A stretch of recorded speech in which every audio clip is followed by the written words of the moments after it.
Sheriff Clarke, great to have you. We're live in Windham, New Hampshire, just out of Manchester at Al Letizio World Headquarters here in Windham. And we're also with House of Representatives from New Hampshire, Fred Doucette, and he's on the Ways and Means Committee, and he's a Republican. Hey, Sheriff, great to have you, man.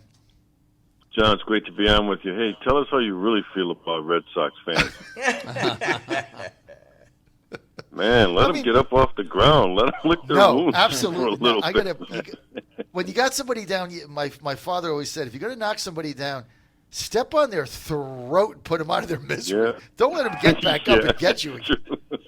Step on their throat, man. Have some killer instinct. But see, last year, after they beat the Astros in the championship AL playoffs, I mean, you couldn't believe how arrogant these people were to me.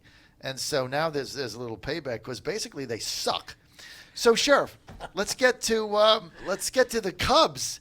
You guys are in first place now. You happy?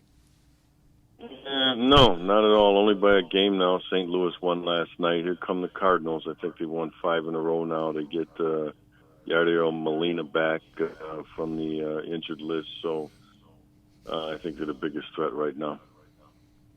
Well, I would hate to see your attitude if they were 2 games out of first place. I mean, your team's in first place. You should be happy, right? There's only 2 places to be, first or not first, right? Now you're first, so I think that's a good thing. And they're going to go home soon, right? They've been on the road, so they're going home soon. So we'll see how that goes. All right, I want to get to the president's implementation of the capability for employment initiative for legal immigrants in the United States. Kara, I want to get the sheriff's reaction to this. Let's get to cut 5. Ken Cuccinelli. By the way, I'm showing a lot of grace today because everybody knows Ken Cuccinelli and I have been enemies and rivals, political rivals, for a very long time. So I'm going to play his clip and be a perfect gentleman. Here's Ken Cuccinelli's clip, cut 5. I can't even say his name. Ken Cuccinelli's clip, and he's doing a good job. As much as I hate to say it, he is doing a good job. Cut 5, Cuccinelli, and I'm not going to say that he single-handedly destroyed the Republican Party of Virginia ever again. Cut 5. And so the rule we issued today, a public charge rule, is intended to once again give meaningful effect to the public charge standard. And what that is in ordinary English for people watching is basically that we try to avoid having immigrants come through our process, come to our country, or become green card holders who are likely in the future to become welfare dependent. Okay, Sheriff.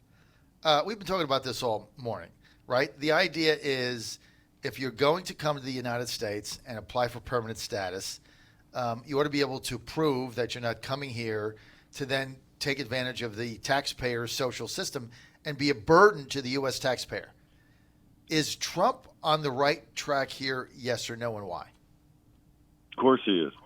Look, when you look at this public charge, they call it, section, it's been in place for about 100 years, and it was put in place to stem the flow of legal immigration back 100 years or so ago. They just wanted to slow it down. It's kind of like a spigot. You got to control it. And like you said, and like Cuccinelli said, it's designed that one of the things that you have to vow and you have to prove is that you will not be a burden on the American people.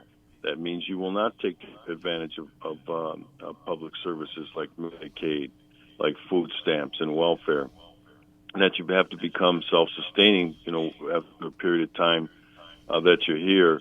You have to show that you can make it on your own, you're actually contributing. Well, it's like anything else, John, in the United States when it comes to the law. These laws are never enforced. So now we have a president who all he's doing is opening up doors, and he's finding this stuff that's laying right there. He's proving we already have the tools and mechanisms in place to get our arms around illegal immigration, but nobody enforces it. So now we have a president who will enforce it. He's just enforcing existing law, and now all of a sudden the left will demagogue it and try to turn him into the bad guy. But no, he's on the right track. There's many many different angles to our immigration system, our illegal immigration system, that need to be taken care of. We don't need new laws.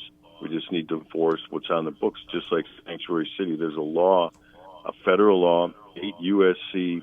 1324, that prohibits cities, states, and people from providing cover for illegal aliens. But we don't enforce it. So, again, we have a president finally who's doing this piece by piece, because this is a behemoth, this whole immigration thing, many facets to it. But piece by piece, he's putting this thing back together with the authority that he has, because he knows the Congress is not going to act. John Fredericks Radio Network. We're with America's Sheriff David Clarke. He's also a senior advisor to We Build the Wall and webuildthewall.us. Sheriff, let's get to the wall for a moment. Then I've got to go to a quick word from our sponsors. Now your organization, We Build the Wall, is being sued by a number of people saying you didn't follow proper protocol with the Sunland Park rule. The city of Sunland Park now getting involved, Florida getting involved in it. Why are so many people upset over the fact that you built a privately funded 1.5 mile wall in an area on private property where you got all the permits that every Border Patrol agent we talked to there when we were there said that it has made an enormous difference? What is the problem? Why are so many entities trying to shut you guys down? Well, these are the open borders people. These are the pro-illegal immigration people, and this is what they do. This is a tactic of the left. I know how they work. I've been dealing with them for a long time. They try to frustrate you. So one of the things they do is they file lawsuits. They want to make this so burdensome and so costly that it frustrates the person that they're suing, and maybe it'll stop them from doing what they're doing. But they don't know who they're messing with. We are can-do people. We are not going to take no for an answer. In fact, we did do everything that we were required to do. But like I said, this is a tactic. They make stuff up. Oh, you didn't do this. Oh, you didn't dot this I over here, and you didn't cross this T in this sentence over here. So they make us go back and put the dot over the I and the period at the end of the sentence. That's what's going on here. It's an old tactic, but it works. It won't work with us, but that's what this is about. It's just political chicanery by the open borders people. So they want to drain you financially in defending these lawsuits. Exactly. That's the goal, right? Just eat away at your finances in hiring lawyers to defend these. And then the other thing is, are they concerned that the Sunland Park model, that wall that we were at, we spent 3 days there doing our show live, where you were there, Sheriff, are they afraid that this is going to prove successful? Oh, without a doubt. Without a doubt. That's part of what's going on, part of the psychology of it. We kind of put the federal government to shame. You were down there with us, and you saw that the specs that we're using, the added things like lighting, like sensors around the bollard-type fencing, the surveillance, they have a surveillance operation. It's all to assist the Border Patrol. And as you indicated, I've talked to the Border Patrol. I think I've been down there 5 times now to the border. And, I've had briefings from the Border Patrol. These are the things they need. These are the things they've been asking Congress for. This is the stuff that Congress will not provide. And it's both parties. Look, if you're going to put people in a position to do a dangerous thing like a soldier, like a law enforcement officer, like the Border Patrol, you have a moral and an ethical obligation to give them the resources with which to not only complete the mission, but to protect themselves. And I can say, because I've talked to them, I've been down there, we've not given them all the resources they need to complete this mission and to protect themselves. And I think that's a shame. You can't put people in harm's way without the ability to complete a mission and then protect themselves. Sheriff David Clarke with us, America's Sheriff. He's also senior advisor to webuildthewall.us. All right, you're back, John Fredericks Show with Sheriff David Clarke. The president, we've heard privately that he's very excited about what you guys have done. Have you or has Brian talked to the president directly about can you guys continue? Because Steve Bannon's position is the government builds their wall, and then you guys, webuildthewall.us, you guys fit in where the government can't go. He said it's like it's the wall, special for forces type thing. Have you had any conversation with the administration on this? I have not, and I don't want to get into what Brian Colfage, who's the executive director of this We Build a Wall operation, I don't want to get into what he may or may not have had conversations he's had with the president for legal reasons from our end. We got to be a little careful with what we're doing in terms of there are some rules in place as to what you can and can't do, and we're obligating those. That's why I don't want to get into it. But I'll tell you what this thing has always been about, and you know this, it's been about the spirit of the American people. If you can just get the government out of the way, you can count on the American people to step up in a time of crisis and help their fellow human being, and that's what this is here. As you indicated, this is an effort on private property, for heaven's sakes.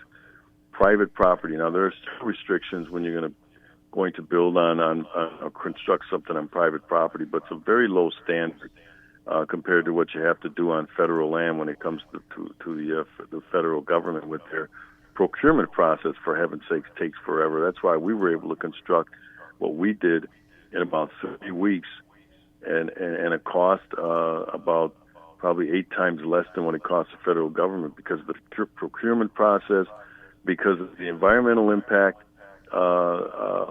studies that have to go on. That all adds to the cost of a project. Well, when you're on private property, you don't have to do that sort of stuff. Texas is I know part of this is in New Mexico, but we chose these areas because they're kind of friendly to private property owners compared to other states like California, who is not. They don't respect private property. But again, this campaign of harassment, this campaign of menace conducted by these open borders people will go on. But you have to show resolve, and that's what we'll continue to do. We have to raise more money for the legal end. We will do that. We will do whatever it takes to keep this project going and to get this done. Sheriff David Clarke, one at a time. I want to thank you for being with us. More information, you can go to americasheriff.com. That's americasheriff.com. WeBuildTheWall.us. Sheriff, thanks for being with us live in New Hampshire today. Always a pleasure to have you on and get your perspective, sir. Thank you.